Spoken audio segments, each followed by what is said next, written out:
Good afternoon and welcome to our webinar, Early Look, Growth and Disruption in 2025, Trends for Natural Brands and Retailers, presented by Naturally Chicago, KeHE, and Spins. I'm pleased to turn this over to Jim Salma, Naturally Chicago's Managing Director. Thank you, Bob. Naturally Chicago is so excited to host this sold-out webinar. It's indicative, really, of the type of ongoing industry-leading program produced by Naturally Chicago. I encourage people to join us as a member, as we will be expanding our members-only programming next year. This webinar is a collaboration with two of our co-founders, KeHE and Spins. It includes panelist Kathryn Peters, the head of industry relations at Spins, and Marc Nehring, Senior Director of Growth Solutions at KeHE. Hannah Law will be moderating. Hannah is the SVP of Corporate Strategy and Communications and Chief of Staff for Spins. She is responsible for leading a range of strategic and operational initiatives designed to accelerate growth and expand value for their customers. Hannah has over 20 years of brand strategy and operations leadership experience across a range of sectors, including data analytics, healthcare, retail, and consulting. Hannah, we're turning it over to you. Thank you so much. And thank you to everyone who has taken time out of what is sure to be a busy Tuesday in December to talk with me and my colleagues about what's coming up for the natural products industry in 2025. So before we get going and dive in, I do want to turn it over to Marc first, and then my colleague Kathryn at Spins to give a little bit of an overview of who they are, what they do, where they sit in their organizations. That'll give you some good context for their point of view for the next 45 minutes or so. So Marc, why don't you go first and introduce yourself? Thanks, Hannah. Hi, and good afternoon. Really grateful for this opportunity to have this discussion today. My name is Marc Nehring, and I currently work as a Director of Growth Solutions at KeHE Distributors. With that, I currently lead an internal data analytics and consumer insights team. I've been with KeHE just over 5 years now, but prior to that, I worked in research and development for an emerging supplements brand, really helping to develop and commercialize new products for that organization. So yeah, coming up on just about 10 years of industry experience specifically dedicated to the natural and specialty products industry. And yeah, just excited to be here and have this discussion. Great. Kathryn? Hi, I am Kathryn Peters from Spins, Head of Industry Relations. I have been here at Spins for over 17 years in a variety of different capacities, serving retail, our project intelligence teams, and many other areas. And in leading industry relations, we're all about at Spins how to continue to build a stronger ecosystem in order to really continue to help brands and retailers be successful, across the natural products industry. So it's an exciting time to be part of industry relations, as there's so much going on that we have. And before Spins, I've been over 30 years in the industry now, between Spins and then retail and manufacturing. So excited to be here and explore where the industry is moving. Great. This is great. I love nothing more than moderating discussions with deeply qualified experts. It makes it more fun and certainly makes the content really come to life. So I'm really excited for the next sort of 30, 40 minutes that we're going to take you through. A couple of really quick housekeeping items and logistics. We would love to hear from you, your questions, your feedback on the content. Please use Zoom's Q&A feature rather than the chat. That will help us organize all of the questions. Surely we won't be able to get to all of them, but we will commit to following up with everyone on questions that we can't answer today. I believe everyone has been muted just to minimize interruption and disruptions from background noise. So the Q&A feature is the best way to communicate with the panelists. And then afterwards, the slides and deep dive discussions are certainly available upon request. Myself, Marc, Kathryn, this is sort of what we love to talk about. So we would be thrilled to engage with anyone and make sure that you have the content from this presentation if it's helpful as you think about your own planning sessions, your own content going into the new year. So I will get us started. and then very quickly start asking some questions. This is definitely meant to be a discussion. We didn't want to spend this time in December showering you with a ton of slides. We wanted to make it a little bit more interactive, and so you're going to see me ask my colleagues questions. We'll talk amongst ourselves. We'll take a look at the chat as we go along to see if there's anything we want to bring in, but definitely want this to be an enjoyable, interactive, engaging sort of 30 or 40 minutes. Our agenda for today is pretty clear. We're going to start just with an overall state of the industry. We're coming to the end of 2024. It's a good time to look back and see where the natural products industry is, what the growth trajectory is looking like, and how this remarkable community and ecosystem is coming together. Then we're going to start to turn quickly to 2025, which is why everyone's here today. When we think about trends, when we think about sort of a perspective on the future, it can get big and it can get daunting. And there is a ton of content out there from lots of different sources, great sources. What we've done together with KeHE is we've put together our best thinking on 2025 and sort of bucketed into three big ideas. These ideas are not mutually exclusive. They are themes, they are trends, but they're very much sort of interconnected. And I like to think of them as a bit of a skeleton key for what's going to unlock power and potential and growth and opportunity for brands going into 2025. So it really is a little bit of a roadmap to success as we think about brands, retailers, and anyone who is passionate about this industry. So we'll go through these themes, and then again, we'll open it up for general Q&A as much as we have time for. So hopefully that sounds great. That meets expectations for the afternoon. Kathryn, I would like to start with you and just talk a little bit about the state of the natural products industry and what we're looking at when we talk about the players, the trends, the growth trajectory of the industry. Sure. Well, now standing at this vantage point at the end of 2024, it's just hard to believe everything we've seen. The industry has continued to gain strength throughout this year. Virtually every indicator we watch, dollars, units, channels, new consumers, it's just really clear that once again, this industry has shown incredible resilience. We saw it in previous challenging economic times, and it's proven true once again. Take a look at some sound bites here. You can see we've done, this first chart. Overall, the natural product industry is expected to hit almost 320 billion this year, and it's still growing at a clip that's expected to be about 5% annually for the next few years. So clearly, it's continuing to grow and very strong. And the important message is always, with the size, we have become a really impactful voice and a force for change across the natural product industry. And as we see so many tailwinds, it's important that we use this voice towards the areas that we want the industry to go and where consumers want it to go.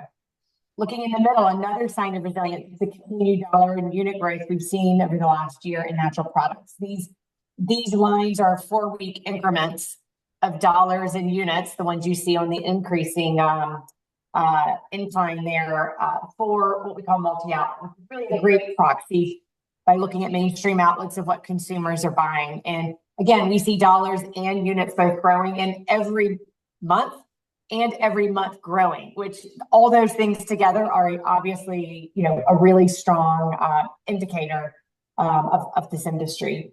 And we also want to note the little declining line is distribution. And so these are increases that we're seeing amidst the distribution not necessarily growing as much, not as many new products coming in.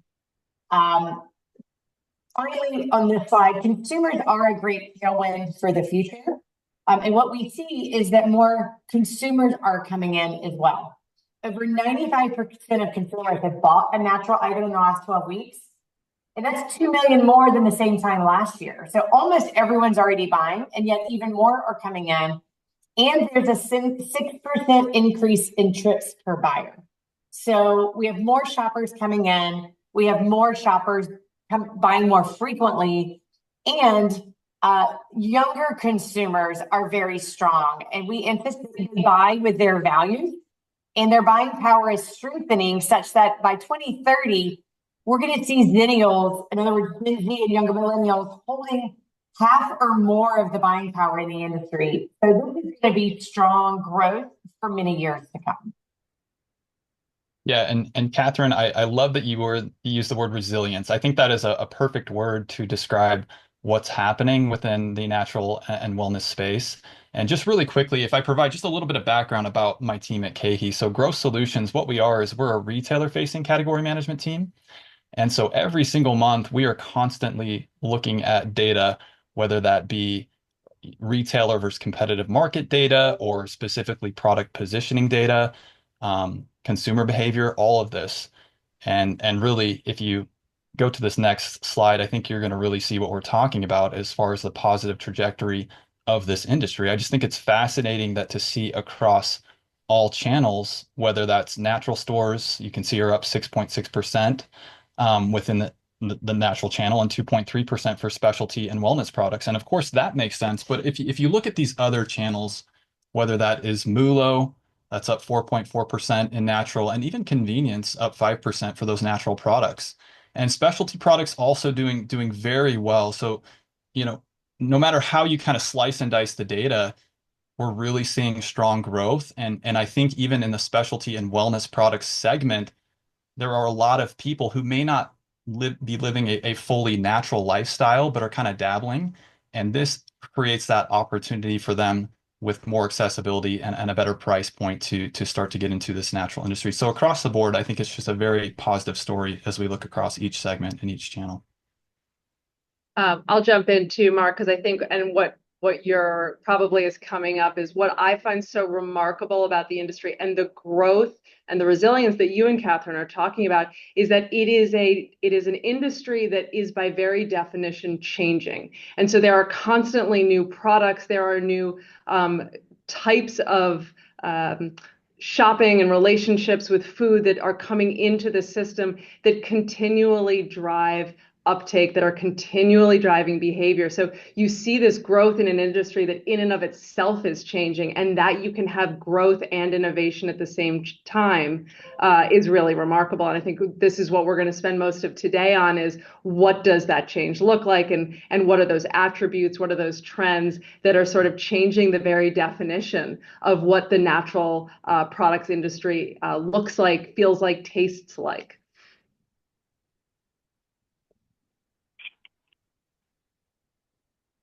All right. So, Marc, the question that I have for you now is, given that resilience, given that change, has there been anything surprising for you? I mean, there's always innovation, there's always change, but what are the sort of trends that have popped up for you that have surprised you in the past couple of months? Yeah, I think that's a great question. As I was thinking about this topic and this discussion, there is one area that I wanted to get into and talk a little bit about because it's an important segment of our industry, and that is plant-based. And as you look at the plant-based segment over the past couple of years, it really has been getting kind of a bad rap. The market really peaked in 2020, and it's been very difficult to maintain that growth in the total segment. But I think it's much deeper than that because there are certain segments that continue to grow, and it really kind of ebbs and flows in terms of the category as far as the enthusiasm. It's very mixed. And so if you're looking specifically at those plant-based meat alternatives, both refrigerated and frozen, or meat snacks, I would say for sure the demand has been down. It really peaked, and we've seen some softening in those types of categories. But plant-based is so much more than that. And if you take a step back and look at these other segments, plant-based protein supplements are doing very, very well, both the powders and the RTDs. We also see plant-based yogurt continues to find growth. And even some subcategories of plant-based milk, specifically coconut, is showing a really, really strong comeback with double-digit growth. So I think that the thing that we need to keep in mind is if you look at those key consumer behaviors, we're looking at about 24% of consumers that identify as flexitarian or vegan or vegetarian, and a quarter of consumers say that they are actively trying to eliminate animal products entirely. And if you go even deeper into that segment, you're really looking at this up and coming generation that Kathryn touched on briefly, the millennials, the younger Gen Z, they are the group that's really leaning into these plant-based proteins, and they're going to drive a lot of growth into the future. So I think, going forward, it's really looking at the nutritional benefits and the environmental impact of animal-based meats and seeing certain pockets within the plant-based segment that can continue to grow. So it's going to be a combination, flavor, texture, nutrition, but especially additional education that's going to propel it forward. Which is a perfect segue into, our first big theme of the afternoon, which is this idea of preferences with staying power.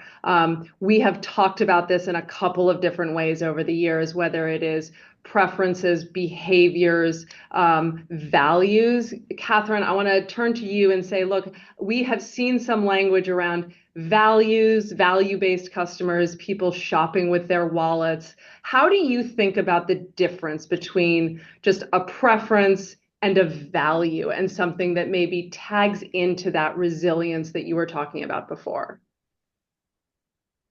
A good way to think about it is to start with values. Sometimes you hear someone say the conscious consumer. That's really talking about their values. And our values tend to really emerge at a deeper human level, and they're much more permanent. They're part of who we are. And then these values really shape our preferences. Yet these preferences are slightly influenced over time as we continue to learn. So you must think of it as you have these values that are like this really deep within us that shape these macro, they're bigger than trends when you have a preference.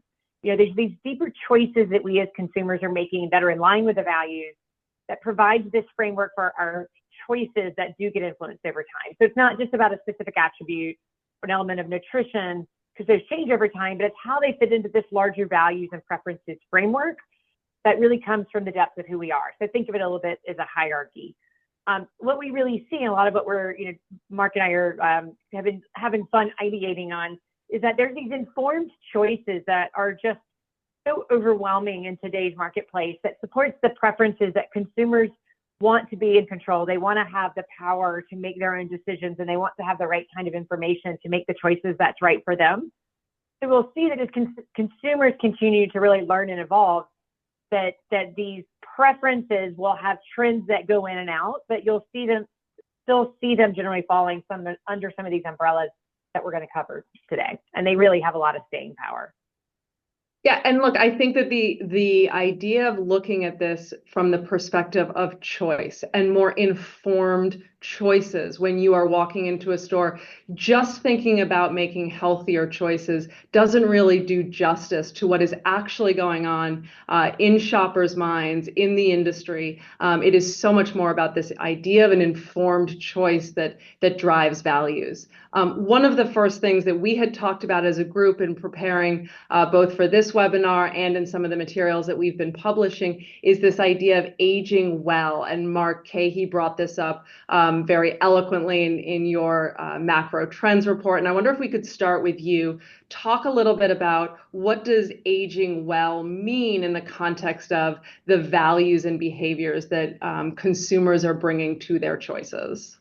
Yeah, that's a great question, and I'm glad we're going to go here. This is a huge trend. So what KeHE does is we sit down each year as a category management team, as a growth solutions team. We loop in our industry partners, including Spins, Mintel, and others, to really arrive at what are the macro trends that drive the industry forward.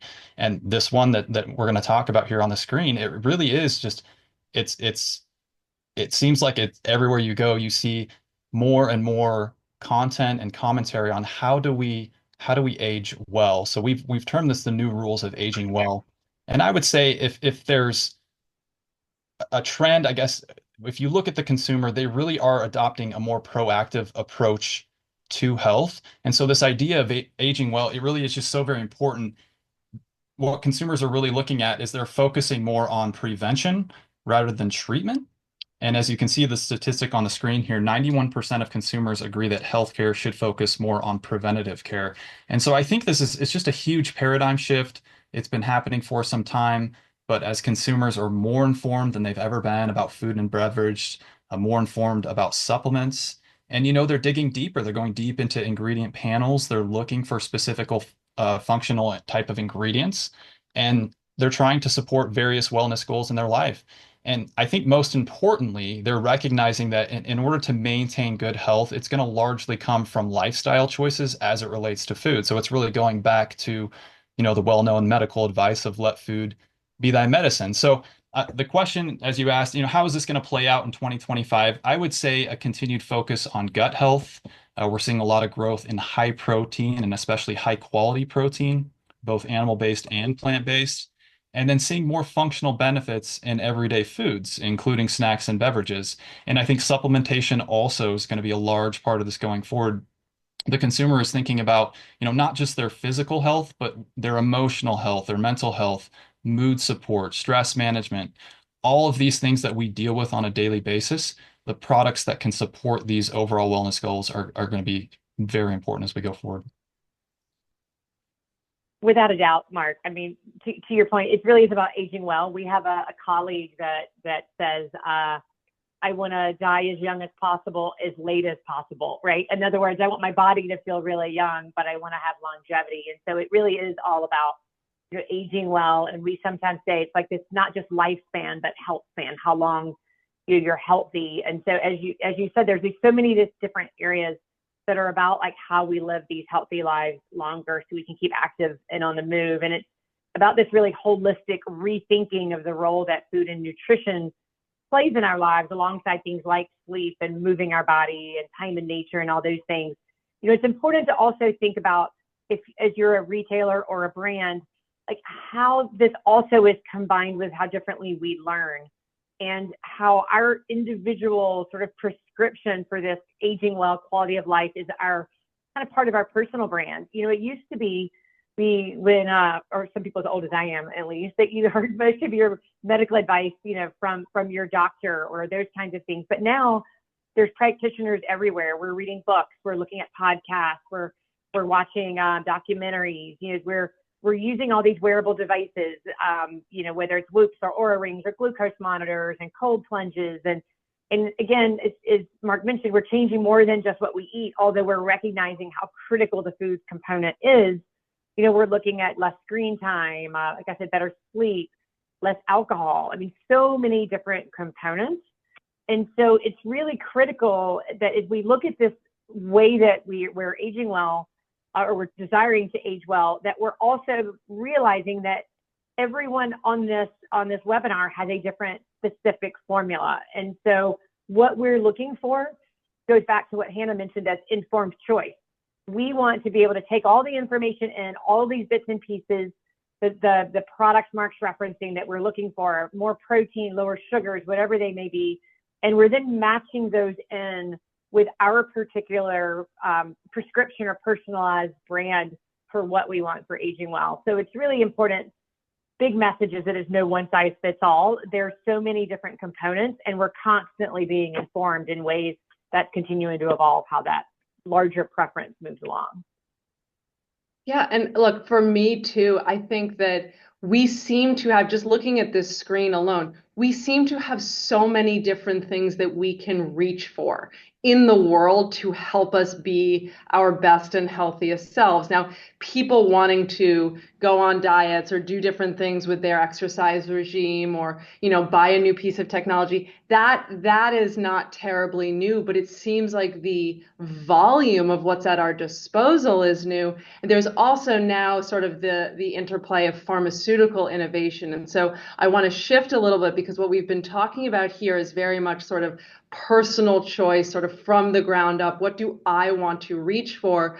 But one of the more interesting dynamics, I think, for all of us today is, well, what happens when some of that influence comes from your doctor, comes from diagnostics, the rise of GLP-1 agonists as a treatment for more than just, diabetes, but also obesity and other types of conditions are really changing the face of how people eat, their relationship with food. It is often sort of categorized under this idea of every bite counts. And so for us in the natural product industry, obviously we're sort of staying up at night thinking about this. KP, Marc, how do you see this idea and this rise of GLP-1 agonists, that prescriptive literally behavior from other sources impact what brands and retailers need to be thinking about as they serve consumers?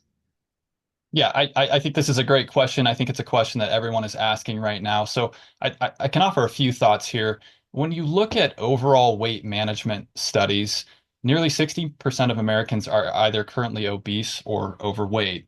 And within that group, 82% of Americans are actively managing their weight to some degree. So of those who are actively managing their weight, 15% are turning to these GLP-1 medications to help kickstart a weight loss journey. And so that is just a staggering portion of the population. So I think from a brand perspective, what does that mean? Well, it means that people, as you said, we're eating less calories per day. So each of those bites really counts. So that's either fewer calories per meal or fewer meals throughout the day. And there may also be some side effects from using these drugs. So the question for brands is what types of meal solutions, what types of snacks, and especially supplements will be needed to support someone who is using these medications. And so I think, we've touched on it a little bit already today. A lot of these trends kind of intertwine between each other, but claims of higher protein.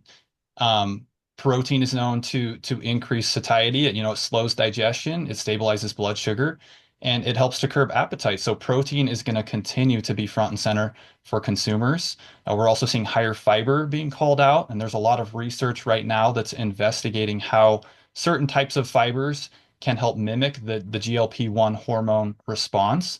So of course, any natural food that can mimic those types of responses, to compete against some of these drugs would of course be preferred. So I'm very interested to see what happens there. And then of course, no sugar, low sugar, that's been trending for some time, but it definitely ties into this trend as well. And I think when you consider all of that, you're going to see a lot more GLP-1 friendly call outs on package. I added this snapshot. I thought this was really interesting. I noticed this last week. So ConAgra recently announced a new label that's specifically calling out GLP-1 friendly claims on certain healthy choice meals. And so I think brands are going to they're going to adopt this type of language and claims directly on packaging. And then finally, the last piece that I'll add is the supplementation. If you look at this consumer group, they will need additional vitamins, minerals, and very nutrient dense foods. So I'm thinking, prebiotics, probiotics are going to continue to grow. All of that can support overall gut health. And then finally on the screen on the far right, I think we're just kind of tapping into what GLP-1s can do. There's a lot of research going on. Yes, it's been around for some time to help treat diabetes and to manage weight loss, but there's a lot of research that are looking at other parts of the body and how this can regulate other functions within the body. And then finally, the last piece is from a retailer side, I would say just be prepared to cut in items quickly because this is a movement that's growing very quickly. So being able to cut those in very quickly for any product that shows promise.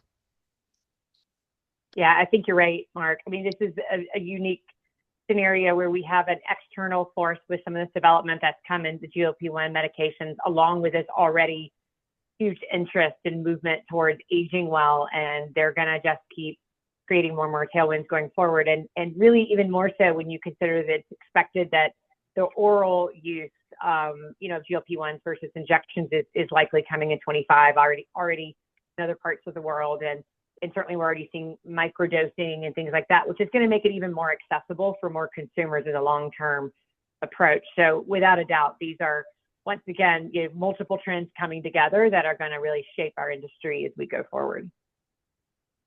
I think to sort of close up this topic, Marc, one of the things that I notice when I look at this slide, especially in the middle here, is the amount of information that people will need to make smarter choices about their smarter diets. And so as we think about packaging in particular, and as we think about marketing claims and customer engagement, that there is so much more specificity now for just average consumers who are looking at building their kitchens, their meal plans, their plates with foods that check lots of different boxes. And so they not only need to be more informed in general, but as they are making sort of point of purchase choices, all of that needs to be sort of front and center, whether it is on the product or in the store. So we have talked a little bit so far about this idea of preferences, but there is a tailwind behind all of this that is about innovation. So we've talked a little bit about sort of external innovation and all of the different things that people can reach for in building a healthier diet and a healthier lifestyle. But I want to spend some time talking about product innovation and where we see new and exciting things coming up. I often like to think about innovation as sort of both the art and the science of being ready for what consumers are going to ask for. Sometimes that is deeply data driven. Sometimes that is a little bit more sort of a gut feeling. And so I want to turn it to Kathryn first to talk about how we at Spins think about innovation and what that has looked like quantitatively. And then let's have a little bit of a discussion specifically about where we see innovation sort of being the most exciting right now. Sure. I think it is really critical that brands and retailers stay in step with today's really self-centric, values-oriented consumer. The pace of change is faster than ever.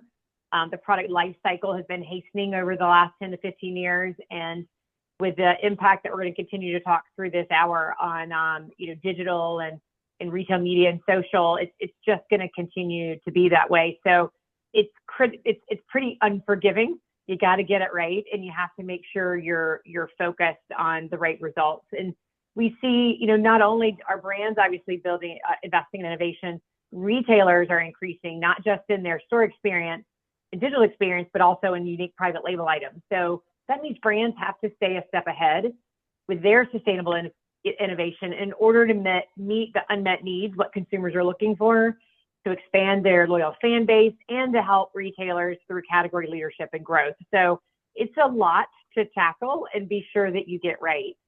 And you can see, so one of the things we do at Spins is we do measure innovation in categories. This is a view of the largest share of new items and which categories have been the winners in 2024.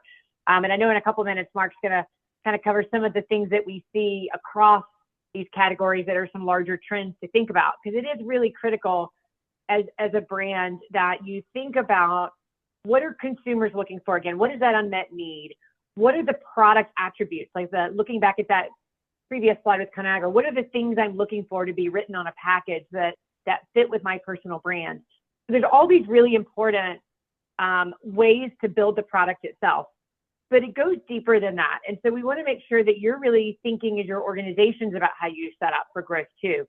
We hosted a recent executive roundtable focused on how do you create a growth-oriented culture? And what really emerged were some key things to think about, that sometimes we like to jump straight into a product when you think about innovation, but you got to think about how you arm your entire organization for success. You make sure you've got transparency, clearly communicate your company values and your goals, inclusive of those growth and innovation goals. How do you make sure you've got engaged employees? How do you have the right culture to attract and retain talent and keep them motivated and excited about reaching these growth goals? And then finally, have neutrality. What in the world does that mean? In other words, create an environment where you don't have any kind of distraction or negativity. It means that you really bring a lot of unique and diverse opinions and thoughts to have create great creation, but you use this neutrality by having your company values as a constant guiding principle that keeps everyone moving that forward and bringing difference of thought. That's what often brings breakthrough ideas of, have we thought about doing this with this, for example? So there's just some things we encourage you to think about that these executives were really pinpointing as fundamental to their success. People on the outside would say, how does that CEO do this over and over? Well, it's not because they got lucky or that they're necessarily have a crystal ball, but it's because they know these fundamentals of how to set up an organization to really build towards innovation and success. So again, take a look at these categories. You might not expect a lot of new news in some of these, but as Marc will share some trends, there really is a lot of new innovation that's coming in how we really engage with the foods that we eat and drink every day. Yeah, and Kathryn, it was interesting as you shared some of your findings from the spins perspective, and we were looking at everything we see within KeHE. We noticed a number of the top innovation categories that spins has identified in the innovation index are in the beverage space. And it was interesting to see how that connected because at KeHE, we've identified another macro trend. So hitting the top five, we've identified it as drink your health. And in this particular trend, it really is kind of a combination of two different trends. It's health focused, yes, but it's also combined with that aspect of convenience. And so 58% of consumers, they're looking for meal replacements, and 32% are looking to stay full between meals.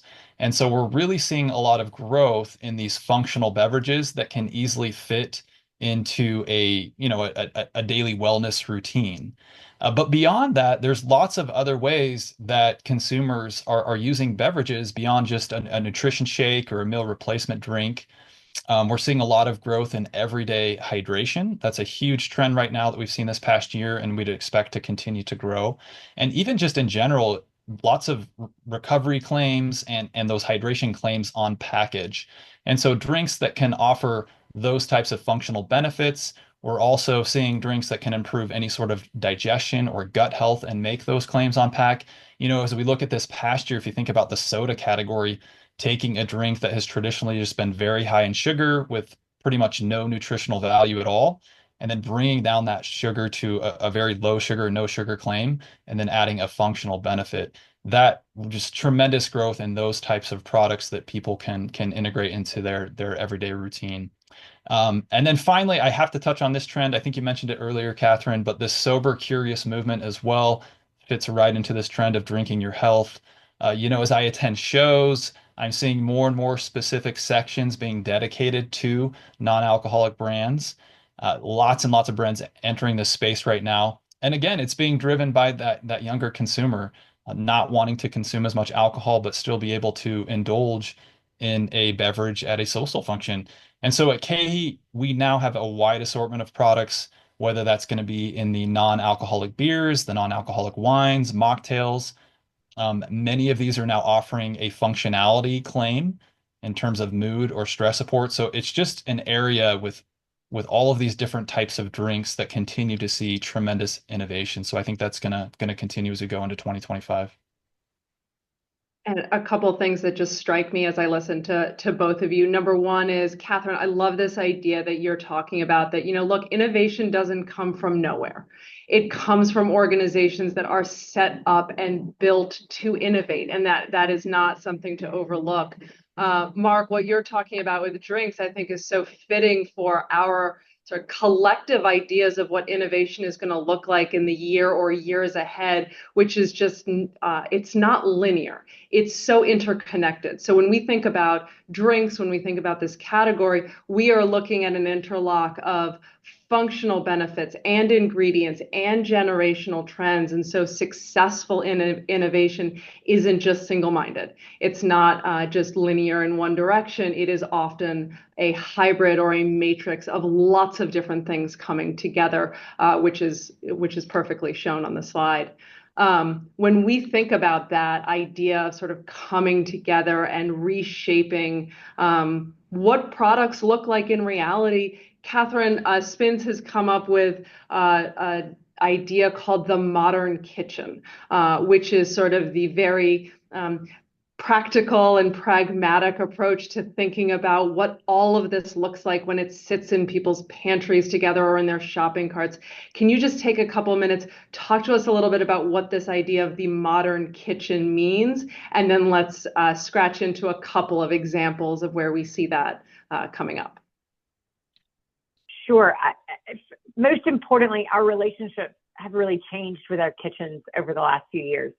After COVID and the insane amount of time many of us spent in our kitchens, this relationship continued to evolve. And so how we think about kitchens is different than maybe in previous generations. Now it's, and even more so with younger consumers than older consumers, where it's all about experimentation and blending global flavors, discovery, textures, flavors, packaging, all play a role. And this is, again, even more true for Gen Z, who generally sees the world as blending. Things are non-binary, in the minds of the Gen Z. And so the kitchen is really a great example of this. We see it playing out in flavors, sweet and savory, salinity, yet not salted, bold flavors, explosions of heat, you name it. And, new textures, variety, ways things are packaged, the foods themselves or the packages they come in. I mean, it's amazing how much is on TikTok and Instagram about the new fun things people are doing and creating with food.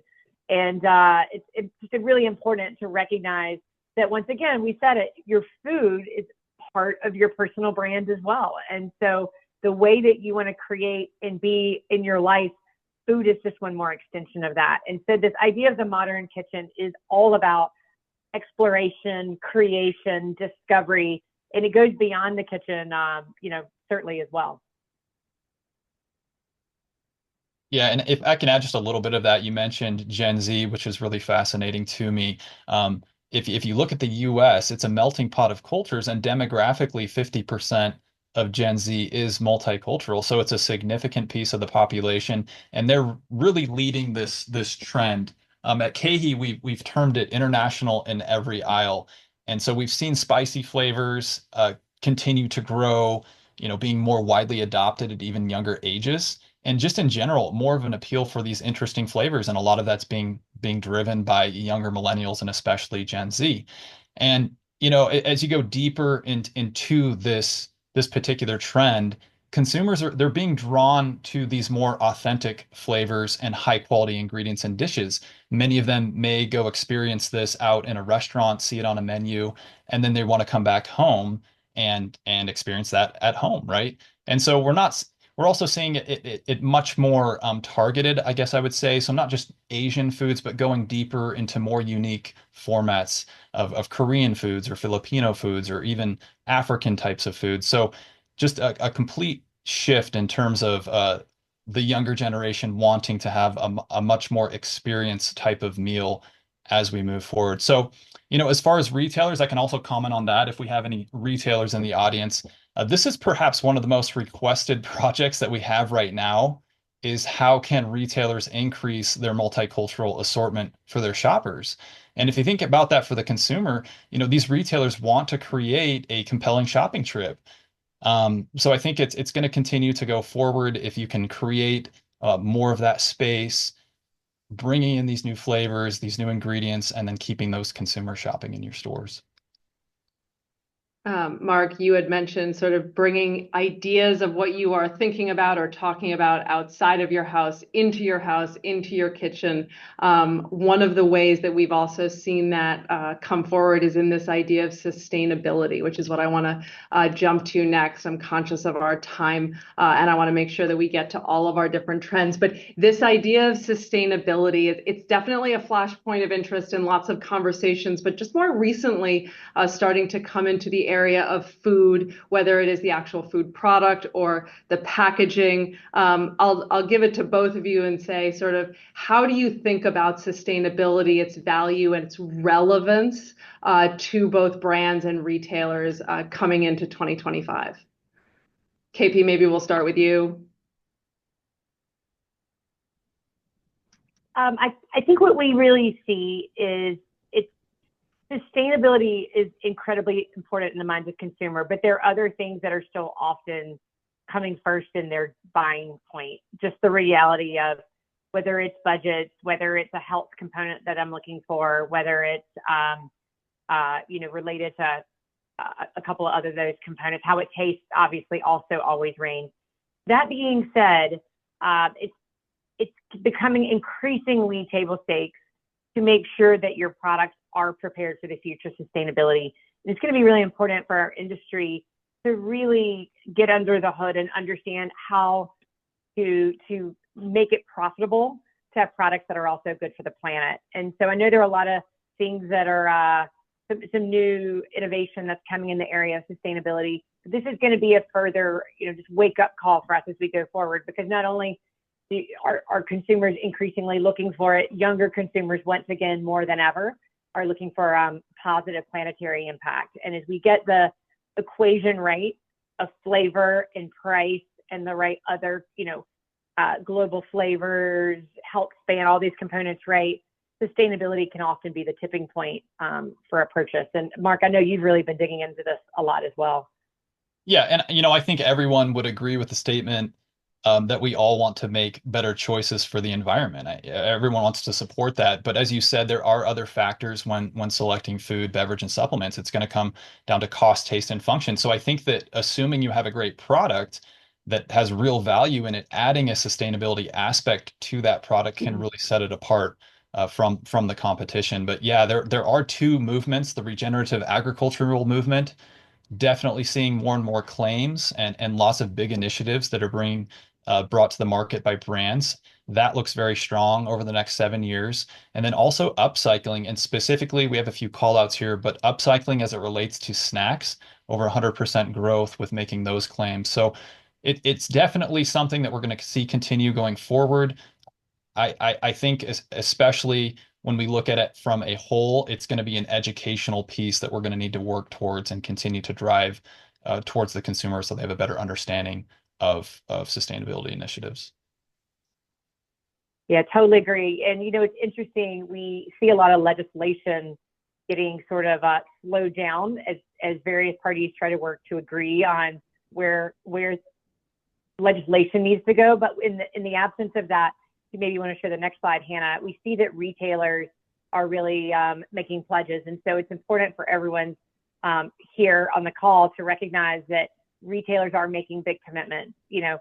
Particularly it's been all over the press, which I actually like to see, on the reduction of single-use plastics. I mean, I think that's going to really be a hot button in 2025, as well as a number of these areas. So it's really great to see retailers saying, hey, we're not waiting for legislation to tell us that we need to do the right thing. So again, sustainability is going to be such a big focus for planetary health as we continue to move forward.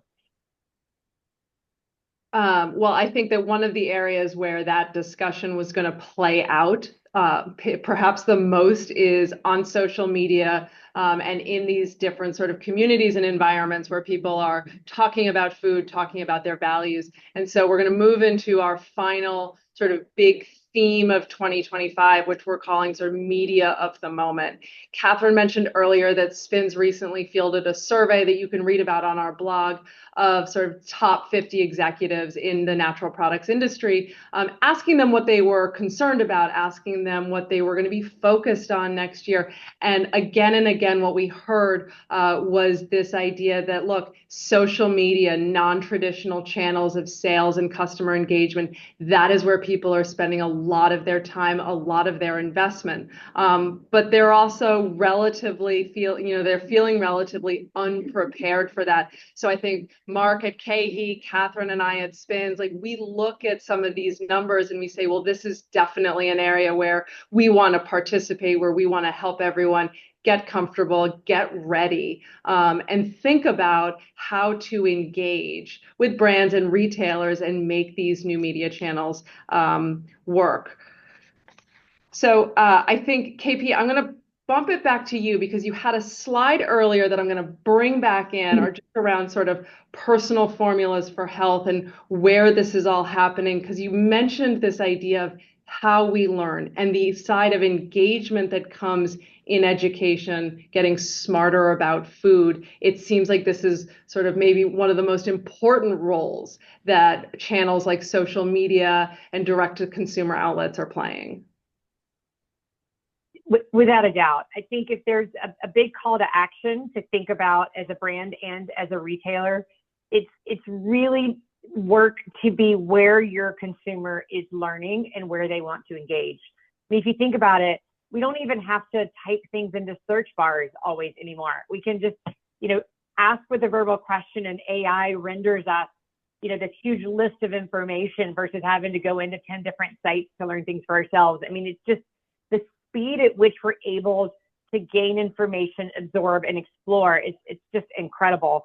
And if you think about it, we discover a brand and it has our attention for a moment. And how do you capture the purchase at that moment if you're a retailer or a brand?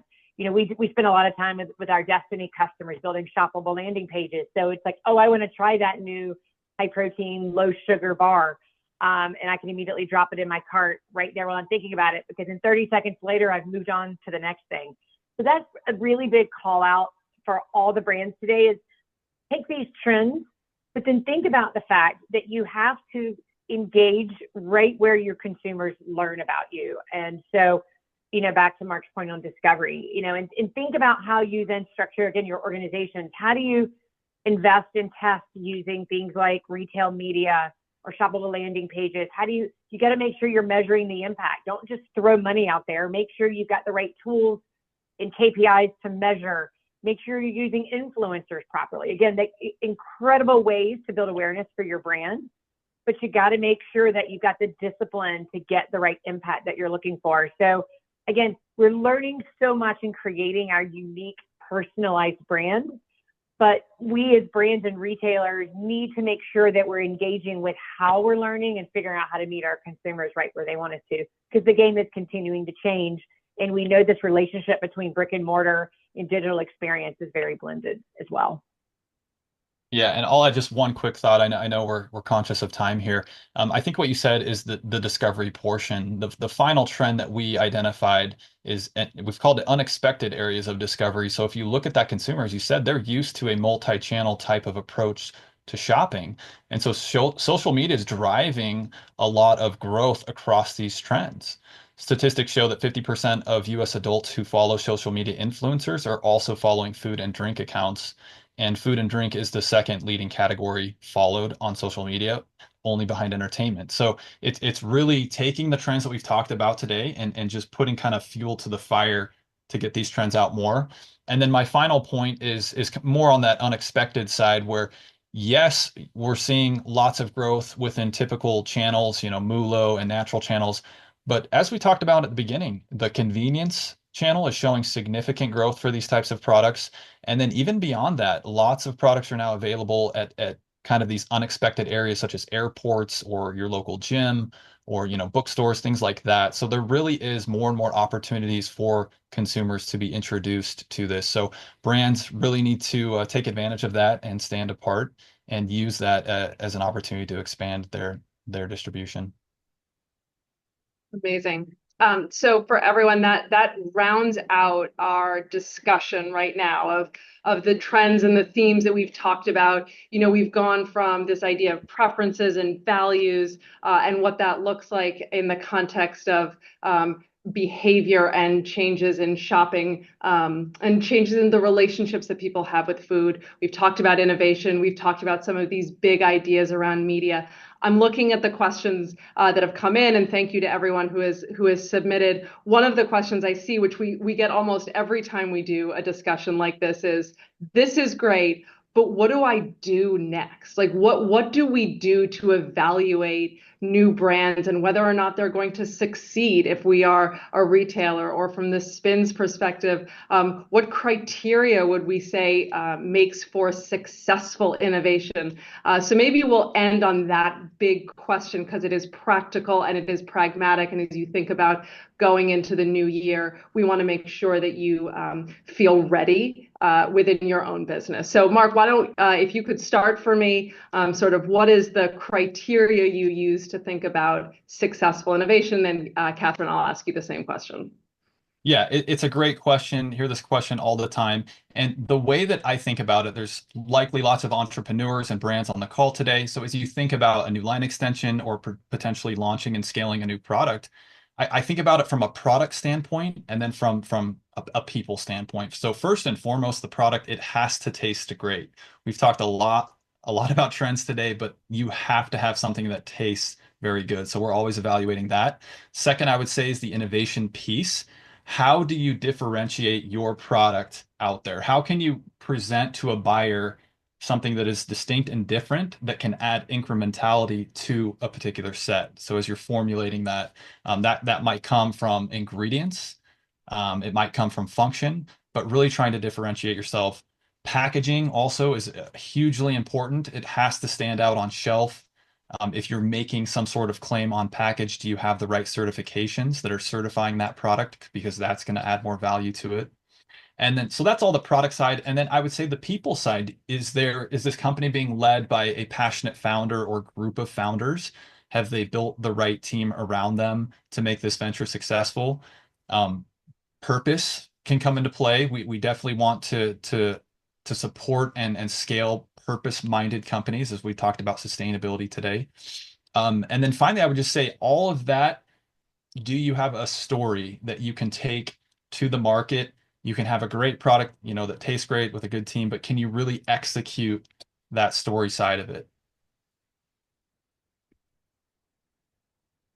Kathryn, anything to add in? It was a really good answer, Marc. Thank you. That was a fantastic list. I think probably maybe one thing I'll add that I've heard from a few retailers is hits on some of the things Marc talked about is, it's a bonus if you happen to have already built a tribe through some of your early trial and error. If you have whether it's a direct to consumer brand that you've been tinkering with the formula. And so there's been nothing a retailer loves more than when you say, hey, I just got into X retailer, and your fans start screaming. They're excited because now they can buy your brand in a store. So if you have that opportunity in your test and learn phase of your creation to start building that tribe, it puts you a step ahead because you're already going to have a following once you actually hit the retail shelves to start picking it off the shelf. Well, listen, I want to thank Marc and Kathryn for joining us today. I want to thank everyone who stayed on. Again, I know this is a busy time, but this is just the start. These conversations, these trends, these sort of debates that we've started here today are going to continue well into 2025 with content from both KeHE and Spins. You can read the KeHE Macro Trends Report that's out now. Spins will be publishing our perspective on a variety of these trends throughout 2025. We are so proud to be the language of CPG intelligence and help partners like KeHE and everyone here on the phone just think about those informed decisions and how you can be actionable with them.